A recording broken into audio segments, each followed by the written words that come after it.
ప్రేమ విషయం మహాలక్ష్మికి చక్రికి చెప్తున్న మాటలు విని మనీషాను పెళ్లి చేసుకున్న మాధవ. అసలు ఇదంతా ఎలా జరిగిందనేది వీడియోని స్కిప్ చేయకుండా చివరి వరకు చూడండి. మహాలక్ష్మికి చక్రి మీద ప్రేమ కలగాలి అని మీరు కూడా కోరుకుంటే ఇప్పుడే కింద కనిపిస్తున్న హైప్ బటన్ మీద క్లిక్ చేసి వీడియోని లైక్ చేసి ఛానల్ని సబ్స్క్రైబ్ చేసుకోండి. పొదరిల్లు సీరియల్లో రాబోయే ఎపిసోడ్స్లో ఏం జరగబోతుందో ముందుగా తెలుసుకోవాలి అనుకుంటే ఛానల్ని సబ్స్క్రైబ్ చేసుకోవడం మాత్రం మర్చిపోవద్దు.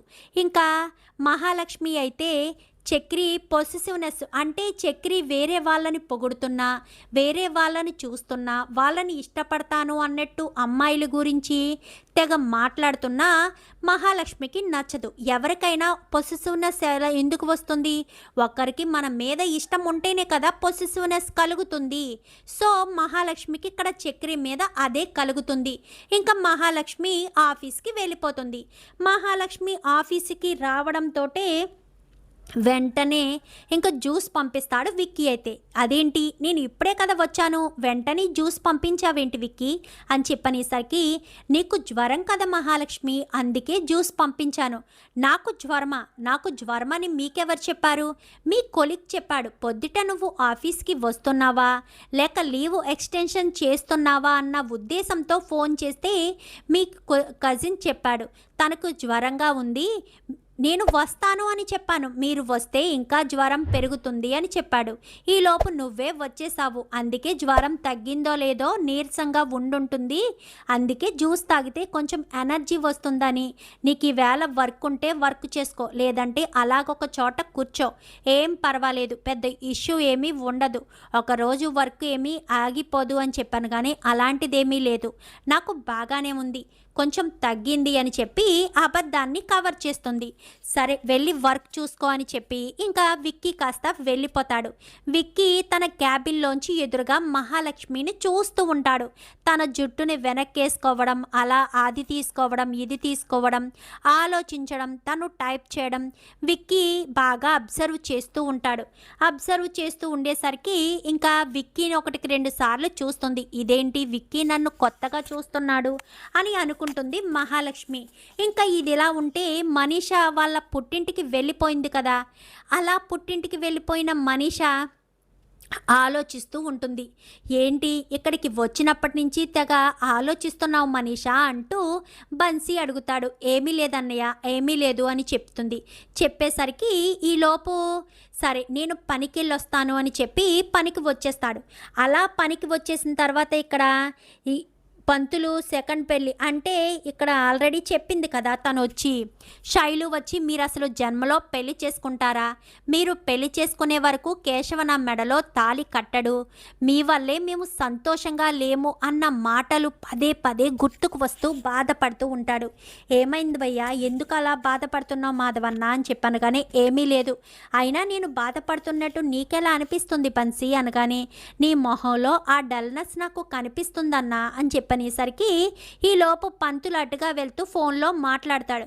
రెండో పెళ్లి వాడిని చూస్తాము అని చెప్పి ఆ మాటలు విని గబగబా ఏంటి పంతులు గారు, ఏంటన్నా ఏంటి మాట్లాడుతున్నావు అని చెప్పి బ్రోకర్ను అడిగేసరికి, ఏమీ లేదు మాధవ, ఒక అమ్మాయి విడాకులు తీసుకోకపోతుంది, ఆ అమ్మాయికి మరొక పెళ్లి సంబంధం చూడమని వాళ్ళు అంటున్నారు. ముందు పెళ్లి చేసుకునే వాళ్ళకే దికానా లేదు, రెండో పెళ్ళి అమ్మాయికి పెళ్లి కొడుకుని చూడాలంటే కష్టమే కదా అనగానే, నేను ఆ అమ్మాయిని పెళ్లి చేసుకుంటాను అని చెప్పి మాధవ చెప్తాడు.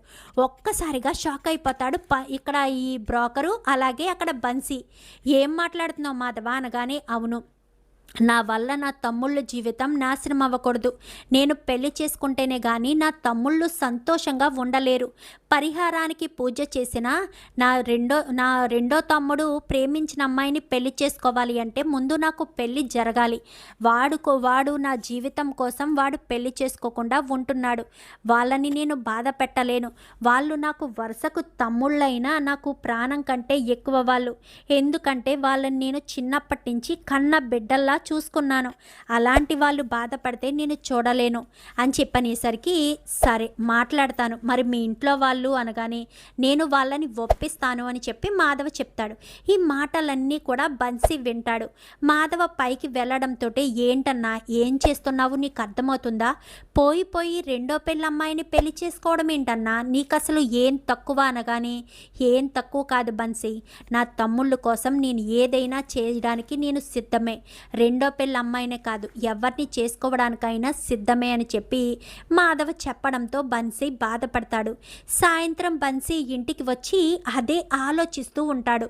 అదే ఆలోచిస్తూ ఉండేసరికి, ఏముంటన్నా ఏంటి సోచరా ఇస్తున్నావు అని చెప్పి ఇంకా మనీష్ అడగడంతో, ఏమీ లేదమ్మా, ఇలా మాధవన్న ఇలాంటి కఠినమైన నిర్ణయం తీసుకుంటాడని అస్సలు అనుకోలేదు అనేసరికి, ఏం నిర్ణయం తీసుకున్నాడు మాధవ్ గారు అని చెప్పనగానే, తనకు తమ్ముళ్ళ కోసం పెళ్ళయ్యి భర్తతో విడాకులు తీసుకున్న అమ్మాయిని పెళ్లి చేసుకోవడానికి సిద్ధపడుతున్నారు అనగానే, ఏంటన్నా ఏంటి నువ్వనేది, పెళ్ళయ్యి భర్తతో విడాకులు తీసుకున్న అమ్మాయిని పెళ్లి చేసుకోవడం ఏంటి, మాధవ్ గారికి ఏం తక్కువ అనగానే, వాళ్ళ తమ్ముళ్ళ కోసం ఏం చేయడానికైనా సిద్ధపడిపోతారు. పాపం ఆయనకి ఇష్టం ఉందో లేదో తెలియదు కానీ తమ్ముళ్ళ కోసం తన మనసుని చంపుకుని తన ఆత్మసాక్షిని చంపుకుని పెళ్లి చేసుకోవడానికి ఒప్పుకుంటున్నారు. వాళ్ళ ఇంట్లో వాళ్ళని కూడా ఒప్పిస్తాను అని అక్కడ ఉన్న బ్రోకర్తో చెప్పడం విన్నాను అని చెప్పనేసరికి, అవునా అన్న, నిజంగా ఇది చాలా బాధాకరమైన విషయమని. ఇంకా మనీష రాత్రంతా నిద్రపోకుండా ఉంటుంది. ఇప్పుడు గనక ఆయన పెళ్లి చేసుకుని పెళ్లి ఖాయమైపోతే ఇంకా నాకు దూరం అయిపోతారు. నేను నా మనసులోనే నా ప్రేమను దాచుకోలేను. మాధవ లాంటి అతన్ని పెళ్లి చేసుకుంటే నా జీవితం బాగుంటుంది అన్నారు. నేను ఆ ఇంటి నుంచి వచ్చేసినప్పుడు అందరూ కూడా నన్ను చూసి చాలా బాధపడ్డారు. నేను ఆ ఇంట్లో వాళ్ళతో బాగా కలిసిపోయాను. కన్నా, కేశవ, చక్రి, మహాలక్ష్మి, ఆ పెద్ద అయిన మాధవ్ గారు అందరూ కూడా నన్ను ఎంతో ఆప్యాయంగా చూసుకున్నారు. వాళ్ళని నేను వదిలి రావడానికి నా కళ్ళల్లో కన్నీళ్లు తిరిగాయి.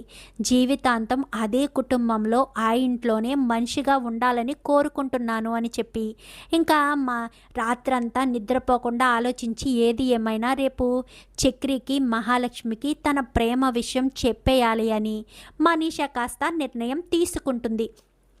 ఇంకా అలా నిర్ణయం తీసుకున్న మనీష మరుసటి రోజు ఉదయాన్నే బన్సీ పనికి వెళ్ళిపోయిన తర్వాత మహాలక్ష్మి వాళ్ళు ఇంట్లో ఉండగా బయలుదేరి వెళ్తుంది. వెళ్ళేసరికి, రా మనీష, ఇదేనా రావడం, నువ్వు ఒక్కదానివే వచ్చావా అని చెప్పాను. కానీ అవును, నీతోని చక్రితోని మాట్లాడడానికి వచ్చాను అనగానే, మీరు నాతో మాట్లాడడానికి వచ్చారా?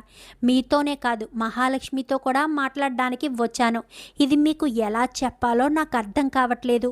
ఇంకా నేను ఆలస్యం చేస్తే నా జీవితాన్ని నేనే నాశనం చేసుకున్న దాన్ని అవుతానని ఇంకా ధైర్యం చేసి మీ మాట మీకు చెప్పడానికి వచ్చాను అని సరికి, ఏంటి టెన్షన్ పడుతున్నారు, ఏదైనా సరే మీరు మొహమాట పడకుండా మా దగ్గర చెప్పొచ్చు, అయినా నన్ను సొంత తోబుట్టువులానే కదా అనుకుంటారు, చెప్పండి మనీష అని చెప్పనేసరికి, మీరు ఏమనుకున్నా పర్వాలేదు, నేను మాధవ్ గారిని ఇష్టపడుతున్నాను, ఇప్పటికైనా నిజం చెప్పాలి, నా మనసులోని ప్రేమను చెప్పాలి అన్న ఉద్దేశంతో ఆయనకి చెప్పే ధైర్యం చేయలేక మా అన్నయ్యకి చెప్పలేక మీకు చెప్పడానికి వచ్చాను. మాధవ్ గారు ఒప్పుకుంటే నేను పెళ్లి చేసుకుంటాను అని చెప్పి ఇంకా మనీష కాస్త చెప్తుంది. ఆయన్ని ఇష్టపడుతున్నాను అన్న విషయం చెప్పడంతో ఒక్కసారిగా వీళ్ళిద్దరు ముఖాల్లో ఆనందం, ఆశ్చర్యం రెండు కలుగుతాయి. ఏంటి మీరు చెప్పేది నిజమా? నిజంగా మా అన్నయ్యని మీరు పెళ్లి చేసుకుంటారా? మా అన్నయ్యని మీరు ఇష్టపడుతున్నారా అనగానే, నిజంగానే మీ అన్నయ్యని ఇష్టపడుతున్నాను, ఇది ఒకరి బలవంతం మీద చెప్పేది కాదు, నేను నా మనస్ఫూర్తిగా నా మనస్సాక్షిగా నేను చెప్తున్నాను అనేసరికి ఇంకా మహాలక్ష్మి ఇటు చక్రి ఎంతో సంతోషపడిపోతారు. మీ పెళ్ళి మేము చేస్తాము అని చెప్పనేసరికి, మరి మా అన్నయ్య అనగానే, బన్సీబాయ్తో నేను మాట్లాడతానని చెప్పి వెంటనే బన్సీకి ఫోన్ చేస్తాడు. బన్సీకి ఫోన్ చేసేసరికి, ఏంటి చక్రి భయ్య అని చెప్పాను. కానీ ఎక్కడున్నావు బన్సీ అనగానే, నేను సైట్లో పని చేస్తున్నాను అనగానే, నీతో అర్జెంటుగా మాట్లాడాలి, సైట్ దగ్గరికి రమ్మని రామా అని చెప్పాను. కానీ రండి భయ్య అని చెప్పనేసరికి, సైట్ దగ్గరికి అన్నయ్యకి చెప్పకుండా రా అని చెప్పనేసరికి ఇంకా మాధవికి చెప్పకుండా బన్సీ పక్కకు వస్తాడు. పక్కకు వచ్చేసరికి మహాలక్ష్మి చక్రి ఇద్దరు కనిపిస్తూ ఉంటారు మాధవకు. అదేంటి వీళ్ళిద్దరూ బన్సీతో ఏం మాట్లాడుతున్నారు అని మాధవ చాటుగా వింటాడు. మీ చెల్లి మా దగ్గరికి వచ్చింది, మాధవ అన్నని ప్రేమిస్తున్నాను అని చెప్పింది అనగాని, ఏంటి చక్రిబాయ్ ఏమంటున్నావు, మా చెల్లి మాధవ్ బాయ్ అని ప్రేమిస్తుందా అని చెప్పాను. కానీ అవును, మాధవ్ అన్న ఎవరినో రెండో పెళ్ళి ఆవిడ్ని పెళ్లి చేసుకోవడానికి సిద్ధపడుతున్నాడన్న విషయం తెలుసుకుని తన మనసులోని ప్రేమను మనసులోనే దాచుకుంటే మా అన్న ఇలాంటి మంచి వ్యక్తిని కోల్పోయిందాన్ని అవుతానని ధైర్యం చేసి మాకు వచ్చి చెప్పింది. నీకు ఎలాంటి అభ్యంతరం లేకపోతే అనగాని, ఏం మాట్లాడుతున్నావు చక్రిబాయ్, మాధవ్ అన్న లాంటి వ్యక్తి నాకు బావగా వస్తాను అంటే నేను వద్దంటానా? అంత మంచి వ్యక్తి నా చెల్లెల్ని పెళ్లి చేసుకుంటాను అంటే నేను వద్దంటానా? ఇంతకీ ఆ మాధవన్నకు తెలుసా ఈ విషయం అనగానే, ముందు నువ్వు ఒప్పుకుంటే అన్నయ్యని ఒప్పించే బాధ్యత మాది అనగానే, నేను ఒప్పుకోకపోవడం ఏంటి, మనస్ఫూర్తిగా ఒప్పుకుంటాను. ఎందుకంటే నా చెల్లికి నేను తప్ప ఎవరూ లేరు. మా బావ మా చెల్లిని బలవంతంగా పెళ్లి చేసుకోవాలనుకుంటుంటేనే అక్కడి నుంచి ఇక్కడికి వచ్చేసింది. ఇప్పుడు నా చెల్లికి మీరు అండగా నిలిచారు. ఇంకా జీవితాంతం మాధవన్న అండగా ఉంటాడు అంటే నేనెందుకు వద్దంటాను? నా చెల్లి కంటే అదృష్టవంతురాలు ఎవరు ఉండరు. మాధవన్నను నేను ఎప్పటి నుంచో చూస్తున్నాను. అన్న ఎలాంటి వాడో నాకు తెలుసు. అలాంటి మంచి వ్యక్తి నా చెల్లికి భర్తగా వస్తుంటే నాకు కాళ్ళు చేతులు ఆడడం లేదు. ఇదే విషయం నాకు చెప్పినా నేను ఒప్పించేదాన్ని అనగానే, నీకు చెప్తే నువ్వు ఏమంటావో అని ధైర్యం చేయలేక మాకొచ్చి చెప్పింది అని చెప్పనేసరికి చాలా సంతోషంగా ఉంది అని చెప్పనగానే ఇంక ఇదంతా కూడా మాధవ చాటుగా వింటాడు. చాటుగా విని సరాసరి బన్సీ వాళ్ళ ఇంటికి వెళ్తాడు. మనీషా మనీషా అని పిలిచేసరికి మనీషా బయటకు వస్తుంది. సిగ్గుపడుతూనే ఉంటుంది. మాధవ్కి హిందీ రాదు కదా, నువ్వు నన్ను ఇష్టపడుతున్నావా, నువ్వు నన్ను పెళ్లి చేసుకుంటావా అంటూ సైకిల్ ద్వారా అడిగేసరికి అవును అని చెప్పాను. కానీ ఈలోపు బన్సీ వీళ్ళ ముగ్గురు కూడా ఇంటికి వస్తారు. ఏంటన్నా ఇంటికి వచ్చావు అనగానే, మీరు ముగ్గురు మాట్లాడుకోవడం నేను విన్నాను. ఎవరి బలవంతం మీదైనా సరే తను పెళ్ళికి ఒప్పుకుందా అన్న అనుమానంతో తనని అడగడానికి వచ్చాను. తన కళ్ళల్లోనే నాకు ఆ విషయం క్లియర్గా కనిపిస్తుంది. తను ఎవరి బలవంతం మీద ఒప్పుకోలేదని, తను ఇష్టపూర్వకంగానే నన్ను ఇష్టపడుతుంది అన్న విషయం నాకు తెలిసింది అని చెప్పనేసరికి ఒక్కసారిగా ఇంకా అంతా కూడా చాలా సంతోషపడిపోతారు.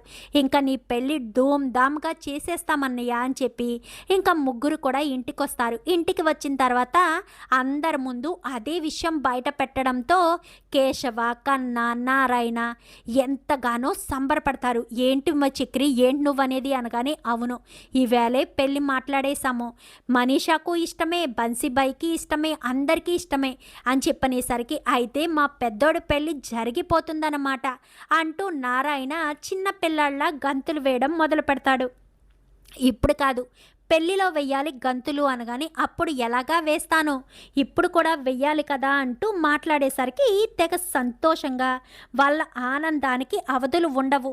ఎందుకంటే ఎప్పటి నుంచో మాధవ పెళ్ళి చేయాలని వాళ్ళు అనుకుంటున్నారు కదా. అలాంటి మాధవ పెళ్ళి జరుగుతుందంటే వాళ్ళకి అంతకు మించిన సంతోషం ఏముంటుంది. వాళ్ళ సంతోషానికి అవధులు ఉండవు. చాలా సంబరపడుతూ చాలా హ్యాపీగా అయితే అందరూ కూడా ఇంకా చాలా ముందు పంతులు గారితో మాట్లాడాలి అని వెంటనే పంతులు గారి దగ్గరికి వెళ్తారు. వెంటనే పంతులు గారి దగ్గరికి వెళ్ళేసరికి పంతులు, ఏంటి ఇలా వచ్చారు అనగానే, పెళ్లి ముహూర్తానికి అని చెప్పనేసరికి, పెళ్లి ముహూర్తమా, ఎవరికి పెళ్ళి అనగానే, మా మాధవన్నకు అనేసరికి, అవునా మీ మాధవకు పెళ్ళ, చాలా మంచి శుభవార్త చెప్పారు అని చెప్పి ఇంకా ఎంతో సంతోషంగా అందరూ కూడా శుభవార్తను విని, అయితే వాళ్ళిద్దరి జాతకాలు మాధవ మనీష ఇద్దరి జాతకాలను బట్టి 2 రోజుల్లో మంచి ముహూర్తం ఉంది అనేసరికి పెళ్ళి పెద్ద కళ్యాణ మండపంలో చేద్దాము అనగానే, అన్నయ్య ఏమంటాడో, అన్నయ్యని ఒక మాట అడిగిన తర్వాత అప్పుడు ఆలోచిద్దాము అని అందరూ అనుకుంటారు. ఇంకా తీరా మోసి ఇంటికి వచ్చిన తర్వాత అడిగితే ఇంకా తనేమో, నాకేమీ వద్దు, అంత అంగరంగ వైభవంగా చేయవలసిన అవసరం లేదు, గుడిలో తాళి కడితే చాలు, అంతకు మించి నాకేమీ వద్దు అని చెప్పి ఇంకా మాధవ్ అయితే చెప్తాడు. ఏంటన్నయ్య నీ పెళ్ళి ఇంత సింపుల్గా చేయడమా అని చెప్పనేసరికి, సింపుల్గా చేసుకున్నామా ఎలా చేసుకున్నామా అనేది కాదురా, నాకు పెళ్ళైతే కేశవకి అలాగే శైలుకి కూడా పెళ్ళి జరుగుతుంది. పాపం శైలు ఆ ఇంట్లో ఎంతో ఇబ్బంది పడుతుంది.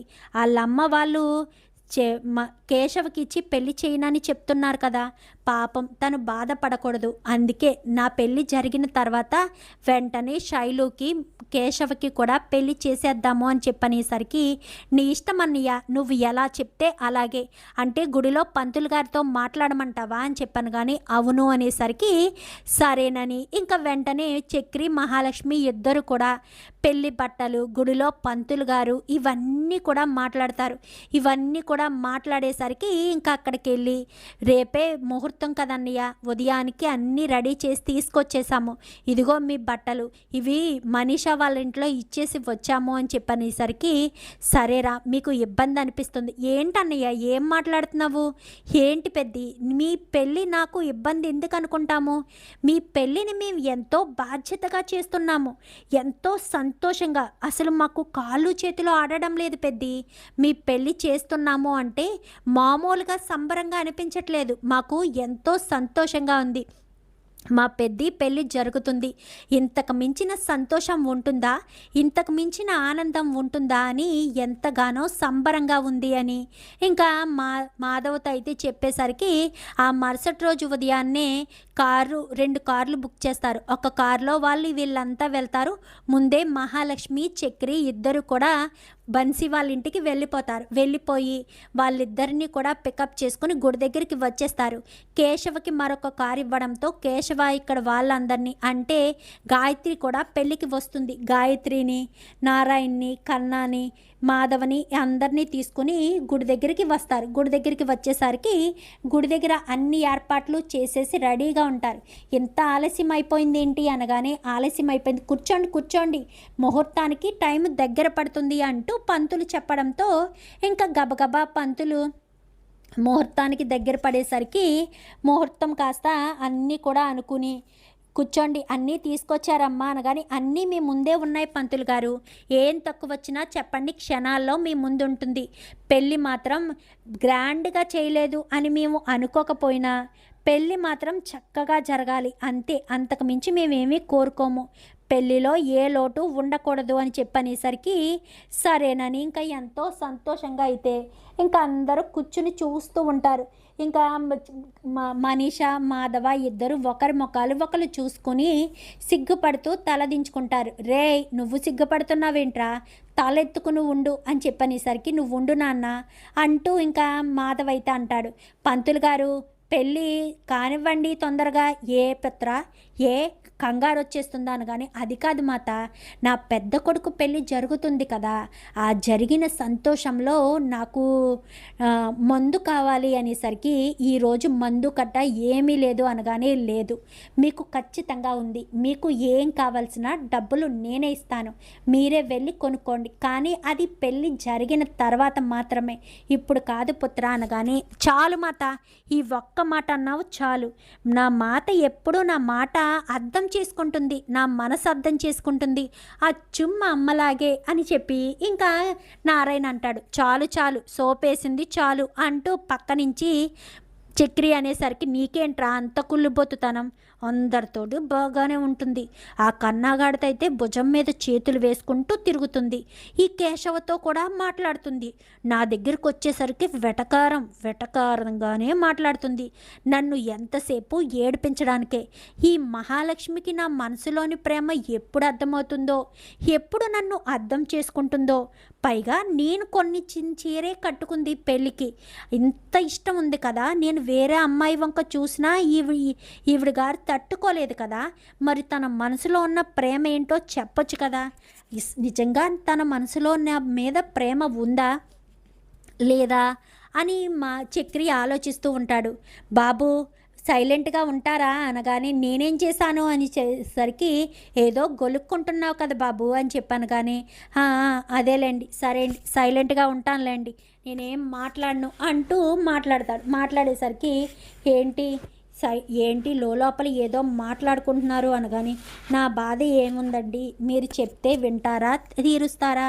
మీరు నా బాధని ఏం పట్టించుకోరు కదా, మరి ఇంకెందుకు, వదిలేసండి, నా బాధ నేను పడతాను, నన్ను ఎవరు పట్టించుకోరు, నా బాధను ఆర్చరు తీర్చరు, నేనంతే ఒంటరిని, ఇంతమంది నా చుట్టూ ఉన్నా నన్ను మాత్రం ఒంటరిగానే వదిలేసినట్టే అనిపిస్తుంది అని చెప్పి ఇంకా చక్రి కాస్త అంటాడు. అనేసరికి బాబు మాంగళ్య ధారణ కానివ్వు అనగానే వెంటనే మాంగళ్య ధారణ కానిస్తాడు. అంతా కూడా చాలా సంతోషపడిపోతాడు. నీకు దక్కాల్సిన అదృష్టం వాడికి దక్కింది అని నువ్వు అనుకుంటున్నావా అని చెప్పాను. కానీ నేనేమీ అలా అనుకోవట్లేదు మామయ్య అని చెప్పనేసరికి, ఏదేమైనా నువ్వు ధైర్యం చేయలేదు, ధైర్యం చేసుంటే ఈ తాళి నీ మెడలోనే పడుండేది. నువ్వు మీ అమ్మ గురించి ఆలోచించావు, మీ అమ్మ ఎక్కడ ప్రాణాలు తీసేసుకుంటుందో అని. ఇప్పుడు నువ్వు ఆ పెళ్లి చేసుకుని సంతోషంగా ఉన్నావా? ఉన్నానులే మామయ్య, సంతోషం అనేది పక్కన పెడితే ఉన్నాను అని చెప్పి ఇంకా మాట్లాడేసరికి సరే అని ఇంకేం మాట్లాడకుండా ఇంకా అందరూ కూడా పెళ్ళికి పక్కన ఫోటోలు తీయించుకోవడం, ఫోటోలుకి పోజులు ఇవ్వడం అంతా కూడా జరుగుతూ ఉంటుంది. జరుగుతూ ఉండడంతో చాలా సంబరంగా ఇంకా మాధవ మొహంలో సంతోషం కనబడుతుంది. గాయత్రి వంక చూస్తాడు. ఇద్దరి జోడు ఈడు చోడు చాలా బాగుంది బావా అంటూ తన చేతులతోటి దిష్టి తీస్తుంది. ఇంకా గాయత్రి, నువ్వు ఉండాల్సిన స్థానంలో మనీష ఉంది. ఆ రోజు నేను మా అత్త గురించి మామయ్య గురించి ఆలోచించకుండా ఉండుంటే ఈ పాటికే మన ఇద్దరి పెళ్ళి జరిగిపోయి ఉండేది అని చెప్పి, ఎప్పుడు ఎక్కడ ఎవరితో ఎవరికి ఎలా ముడివేయాలో ఆ భగవంతునికి తెలుసు. నాకు మనీషాతో ముడివేశాడు. మనీషా నన్ను ఇష్టపడి పెళ్లి చేసుకుంటుంది. ఇంకా నా తమ్ముడు కేశవకు కూడా పెళ్ళి జరిగిపోతే ఇంకా ఉన్నది నా చిన్న తమ్ముడు కన్నా. వాడింకా చదువుకుంటున్నాడు కాబట్టి పెళ్ళికి ఇంకా చాలా టైం ఉంది. అందరి భవిష్యత్తులో కూడా చక్కదిద్దిన వాడిని అవుతాను. మా అమ్మ చనిపోతూ నాకు నా చేతిలో పెట్టిన బాధ్యత నేను నిర్వర్తిస్తున్నాను అని చెప్పి మాధవ్ అయితే తన మనసులో అనుకుంటాడు. ఏం సోచర ఇస్తున్నారు అంటూ మాట్లాడడంతో, ఏమీ లేదు, మీరు ఏం ఆలోచించినా మీకు తోడుగా నేనుంటాను అంటూ హిందీలో చెప్పేసేసరికి అలాగే అని ఇంకా మహాలక్ష్మి చూస్తుండగానే మనీషా చేతిని గట్టిగా పట్టుకుంటాడు. పట్టుకునేసరికి ఇక ఇద్దరు ఒకరినొకరు ఇష్టపడి పెళ్లి చేసుకుంటున్నారు. చాలా సంతోషంగా ఉంది. పెద్ద కళ్ళల్లో ఈ ఆనందం, ఈ సంతోషం నాకు బాగా కనిపిస్తుంది అని చెప్పి మహాలక్ష్మి ఎంతగానో సంబరపడుతుంది. సరే పదండి ఇంటికి అని చెప్పనేసరికి ఇంకా ఇంటికి వచ్చేస్తారు. ఇంటికి వచ్చేసిన తర్వాత ఇంటి దగ్గర రెడీగా హారతి పట్టుకుని మరీ తయారు నిలబడుతుంది. ఇదేంటి, ఎప్పుడూ లేనిది ఇది, దీని చేతిలో హారతి పళ్ళం ఎక్కడి నుంచి వచ్చింది, ఇదేంట్రా విచిత్రం, బయట వర్షంగానే పడుతుందా ఏంటి అనగానే, వర్షం పడితే అత్త వర్షంలో ఎందుకు నిలబడుతుంది నాన్న, అత్తలో కూడా మార్పు వచ్చిందేమో, ఇంకా తన కూతురు జీవితం ఇంకా అత్తవారింట్లో ఉండిపోతుంది, ఇక్కడ వీడు పెళ్లి చేసుకున్నాడు మాధవ అని అనుకుంటుందేమో అత్త అని చెప్పనేసరికి, అలా ఏం కాదు, ఆవిడ మంచిదే, కానీ ఆవిడేయో కొన్ని కారణాల వల్ల అలా ఉంది. ఆస్తి కోసం అంతస్తుల కోసమే కదా ఎన్ని గొడవలు జరిగినా ఏం జరిగినా. సరే దిగండి అనేసరికి, రండిరా, మీకోసమే చాలాసేపటి నుంచి ఎదురు చూస్తున్నాను, నీకెందుకత్తా ఇంత శ్రమ అని చెప్పాను. కానీ శ్రమే ఉందిరా, ఇంటికి పెళ్లి చేసుకుని కొత్త పెళ్లి జంట వస్తున్నారు. ఇక్కడ చూస్తే అందరూ చిన్నవాళ్ళే, పెద్ద ముత్తైదు దాన్ని, పైగా ఇంటి ఆడపడుచుని, మీకు హారతిచ్చి మిమ్మల్ని దిష్టి తీయించి ఇంట్లోకి పంపించాల్సిన బాధ్యత నాది కాదా, రే కన్నా వెళ్ళి డోర్ తీరా అని చెప్పనేసరికి, అలాగే అత్త అంటూ గబగబా కన్నా వచ్చి డోరు తీస్తాడు. డోరు తీసేసరికి హారతిచ్చి లోపలికి కుడికాలు పెట్టి అడుగు పెట్టమ్మా అంటూ మనీషాకు చెప్పడంతో, ఏంటి ఎక్కడికి వచ్చేస్తున్నారు, ఒకరి పేర్లు ఒకరు చెప్పుకోవాల్సిన అవసరం లేదా? మీ ఇష్టానుసారంగా లోపలికి వచ్చేయడమే అంటూ మహాలక్ష్మి కన్నా ఆపేసేసరికి ఏమంటున్నారు భయ్యా అంటూ ఇంకా అడుగుతుంది మనీష. అంటే మనీషాకి అంతా అర్థం కాదు కదా తెలుగు. పక్క నుంచి బన్సీ చెప్పేసేసరికి ఇంకా మాధవ్ గారు నేను వచ్చాము అన్నట్టు చెప్తారు. నేను మనీష వచ్చాము అని చెప్పనేసరికి అయితే కుడికాలు పెట్టి లోపలికి అడుగు పెట్టమ్మా అని చెప్పనేసరికి లోపలికి అడుగు పెడుతుంది. అడుగు పెట్టడంతో స్వీట్ ఏమన్నా చేసావా మహాలక్ష్మి అని చెప్పి తయారు అడగడంతో ఏం చేయలేదు అనేసరికి ఇప్పుడే ఒరే కన్నా వెళ్ళి షాప్కి వెళ్ళి స్వీట్లు తీసుకురా అనేసరికి కేశవ వెళ్ళి ఒక 1/2 కిలో స్వీట్లు తేవడంతో ఇద్దరు ఒకరికొకరు స్వీట్ తినిపించుకుంటారు. ఇక మీదట మీరిద్దరూ ఎప్పటికీ సంతోషంగానే ఉండండి అని ఇంకా తాయారు కాళ్ళకి నమస్కారం చేస్తారు. నారాయణ కాళ్ళకి నమస్కారం చేసి వాళ్ళ దగ్గర ఆశీర్వాదం అయితే తీసుకుంటారు. చూద్దాం మరి రాబోయే ఎపిసోడ్స్లో ఇలాగే జరగాలని మీరు కూడా కోరుకుంటే కామెంట్లో ఎస్ అని టైప్ చేయండి. Thank you for watching.